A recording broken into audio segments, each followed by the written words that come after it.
माँ, मुझे थोड़ा थोड़ा याद है जब पापा जिंदा थे तो एक बार हम यहाँ आए थे। मैं पापा के कंधों पर बैठ गया था।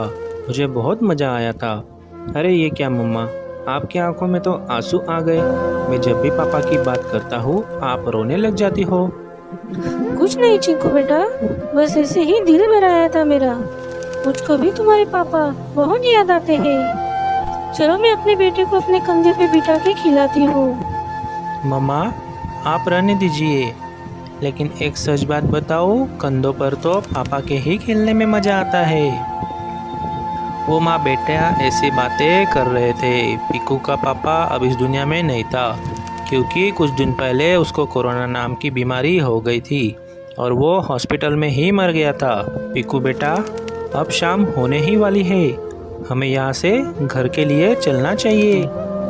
फिर पिंकू और रानो चिड़िया वापस अपने घर की ओर जाते हैं। रास्ते में उड़ ही रहे थे, तभी तेज से हवा चलने लग जाती है और एक जोर से हवा का झोंका आता है और पिंकू को अपने साथ जंगल में गिरा देता है। माँ को ये बात पता नहीं थी, क्योंकि उसकी तो दुनिया ही उजड़ गई थी।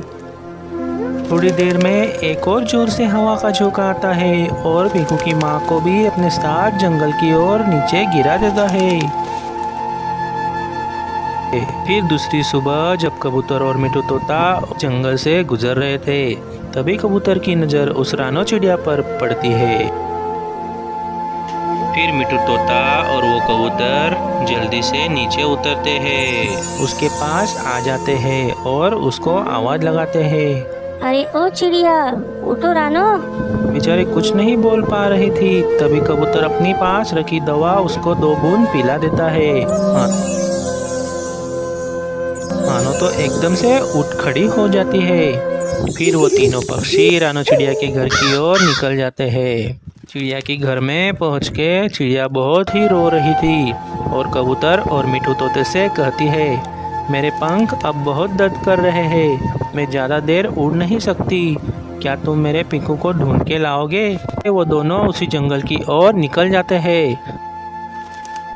उसी जंगल के पास से कालू कौवा और गोरी कौवी अपने सास की घर से खाना खा के लौट रहे थे और एक पेड़ के ऊपर बैठ जाते हैं और कालू कौवे को उसकी पत्नी कहती है, कालू जी, मेरी माँ ने आपकी अच्छे से खातिरदारी की ना?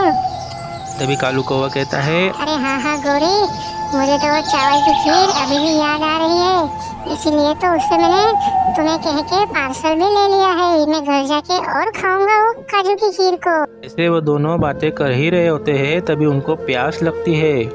वो दोनों जैसे ही पानी पीने नदी के पास उतरते हैं, तभी गोरी कौवी की नज़र झाड़ी में फंसे पीकू पर पड़ती है। तभी वे दोनों उसके पास जाते हैं और उसको वहाँ से निकालते हैं। पिंकू को गौरी कौवी पहचान लेती है और पिंकू भी गोरी कौवी को पहचान लेता है। वो कालू कौवा अपने पास रखी वो खीर खिला देता है। उसके बाद पिंकू और कालू कौवा घर की ओर निकल जाते हैं। वो लोग पीकू चिड़िया के घर के पास आते हैं और गोरी कौवी कहती है, आप जरा बाहर रुको, मैं अंदर जाके देख लेती हूँ।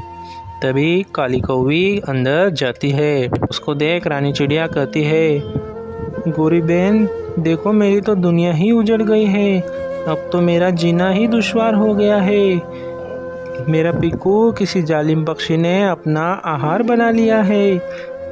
तभी गोरी कौवी कहती है, अरे तुम्हारा पीकू ठीक है, अभी मैं उसे तुम्हारे पास ला के देती हूँ। उसी वक्त कालू कौवा और पीकू घर के अंदर आ जाते हैं।